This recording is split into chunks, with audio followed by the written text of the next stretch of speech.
evening and welcome to CYC News for the 4th of December 2016 and the 22nd of Hatur, 7:33 AM. I'm Ramaz Aklama. In today's headlines, first Israeli ambassador in 5 years arrives in Turkey. U2 Dragonlady, pilot spy on ISIS throw, the edge of space. North Carolina governor's race, partial recount ordered. Israeli wildfires, police detained 23 on suspicion of arson. Magic mushroom drug lifted cloud of doom for cancer patients. Iraq bomb kills 80, ISIS claims responsibility.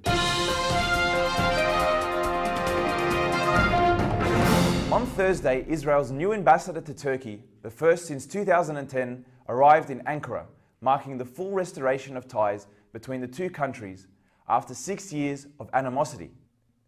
Eden Ney, who served as a secretary at the embassy in Ankara back in 1993, was appointed ambassador by the Israeli Foreign Ministry last month. Turkey reciprocated a day later, appointing Kemal Okum its own ambassador to Israel. Upon arrival in the Turkish capital, Ney told reporters he was very happy to be back in Turkey as ambassador. The ambassador's return is part of a reconciliation deal ending a period of strained relations. Both countries recalled their envoys in a spat over deadly Israeli attack on a Turkish vessel trying to reach the Gaza Strip in 2010. The US Air Force gave CNN rare access to U2 crews flying out of a secret location in the Middle East. Pilots were only identified by their rank, first name, and their call sign. Pilot Captain Stephen, whose call sign is Meathead, was brought to the plane in a bus similar to those bringing astronauts to their spacecraft. Captain Stephen was connected to a mobile connecting unit the entire time.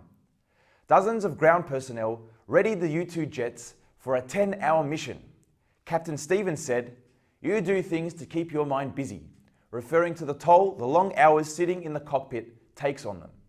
Over to North Carolina, where 3 weeks ago voters cast ballots for their next governor. However, a winner has yet to be declared and neither candidate has conceded. Roy Cooper, the state's Democratic Attorney General, has seen a narrow lead grow during that time. According to his campaign, he's now 10,000 votes ahead.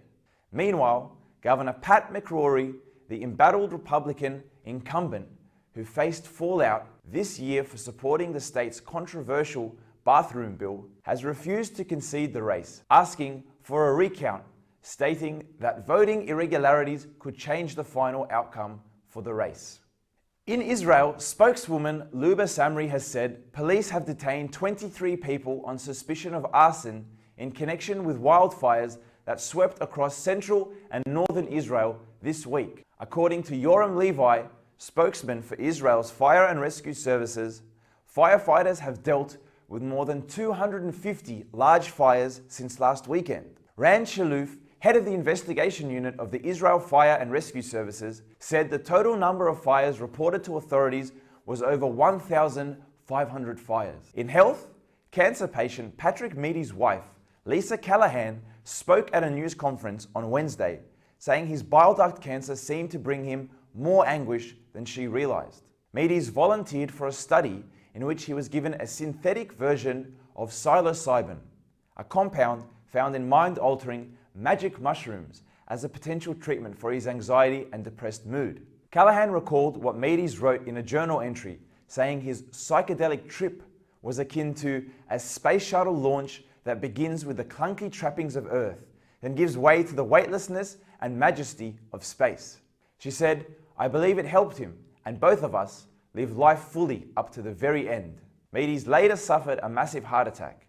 He survived, but decided to stop chemotherapy. Callahan believes this psilocybin helped Meady's overcome this fear of death.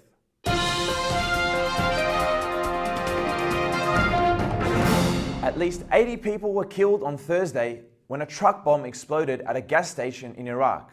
In a statement online, ISIS claimed responsibility for the attacks, saying the flames of battles in Mosul will reach them in Baghdad, Karbala, and Najaf. The statement also claims that Iranians were among those killed. According to Falah al-Radhi, head of Babel Security Council, the blast happened on a highway southeast of Baghdad between Babel and Al-Qadisiyah. Radhi said at least 50 people were wounded. Now to Australia. In Victoria, several schools have been forced to enact their emergency management plans after receiving threatening phone calls from an unknown source. A Victoria Police spokeswoman said, "Victoria Police is aware that a number of schools across the state have received a threatening phone call today. Those schools have enacted their emergency management plans as a precaution." Still in Australia, a car allegedly doing burnouts on salt pans in Adelaide's north crashed into two pedestrians. Around 6 p.m. on Tuesday, emergency services were called to salt pans off Recreation Road, Port Gawler, after reports two people had been hit by a car. This car was doing burnouts on the salt pans when it lost control and crashed into the two people. The people had earlier been in the car but got out due to the driver's behaviour.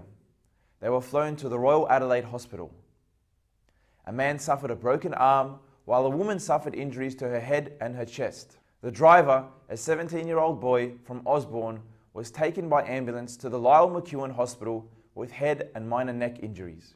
A passenger in the vehicle was injured during the crash. And in the Northern Territory, a man has been arrested over the stabbing death of a French tourist. Around 8:30 a.m. on Thursday, Northern Territory Police arrested the alleged attacker near Tai Tree, almost 200 kilometres north of Alice Springs.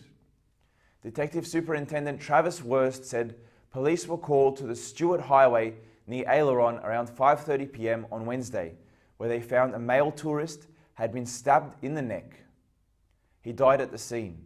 Detective Superintendent Wurst said it is believed that two French tourists, being husband and wife, were at a rest stop 30 kilometres south of the Aileron Roadhouse when they were approached by an unknown man. The man allegedly then stabbed the male tourist to the neck in an unprovoked attack. The attacker fled in a vehicle. Shortly after, that vehicle was stopped by police near Tai Tree. However, the driver fled on foot into the bushland. He was arrested a short time after. The victim's partner was transferred to Alice Springs Hospital, where she is now being treated for shock. Detective Superintendent Wurst said police will continue to speak to a number of witnesses to establish the exact circumstances surrounding the unfortunate death. Over to the United States, where 7 Coptic Orthodox churches in Florida have won awards in St. Mark's Festival of 2016. Under his auspice, Bishop Yusuf, Bishop of the Coptic Orthodox Church of the Southern United States, the Coptic Orthodox churches in Florida joined St. Mark Festival for the first time, participating in different activities. The winning churches were St. Verena Coptic Orthodox Church, Newport Richey, St. George Coptic Orthodox Church, Tallahassee, St. George Coptic Orthodox Church, Daytona Beach, St. Mary and Archangel Michael Coptic Orthodox Church in Oviedo, St. Simon the Tanner Coptic Orthodox Church in Sarasota, St. Damiana Coptic Orthodox Church, Jacksonville, and finally, St. Mary's Coptic Orthodox Church, Delray Beach. In Iraq, Sunni politicians raised an alarm Monday after the Iraqi parliament passed a law recognizing Israel's Shiite-led Hashad al-Shabi, known as the Popular Mobilization Units, or PMU, as an independent military force. The more than 110,000 strong fighting group has been at the forefront of the fight against ISIS in Iraq. PMU's role is critical but controversial, with human rights groups which allege the units have committed atrocities in the battlefield against the minority Sunni population. The bill, officially passed on Saturday, makes the units an independent entity of the Iraqi armed forces that answers directly to the Prime Minister. Under the new rules, the units will be overseen by the Popular Mobilization Unit Committees, or the PMUC. RAAF al-Dalki, a Sunni Member of Parliament, said on Monday, "I believe this committee has been politically motivated and it will have similar impact as Iran's Revolutionary Guards and aims to weaken the Iraqi army." To our final story, opposition activists and members of parliament have reported that the Syrian government has sent text messages and dropped leaflets on Wednesday, inviting rebels in eastern Aleppo to participate in a friendly football match. The message asked fighters to attend the game on Thursday at Hamdaniya Stadium, located in the Western government-controlled part of the city, adding that rebels who plan to attend would be offered safe passage. The message in Arabic read, "The initiative is a goodwill gesture on the path of national reconciliation and any citizen is welcome to participate in the game." The invitation comes amid a heavy bombardment campaign by the Syrian government on eastern Aleppo, which has killed scores of civilians and put most hospitals and schools out of service. Over 250,000 people have been trapped in eastern Aleppo since pro-government forces encircled the area in July. And that's all for CYC News. A reminder that you can watch this news bulletin again throughout the week on YouTube. I'm Ramaz Aklama from CYC Studios in Sydney, Australia. Have a good night.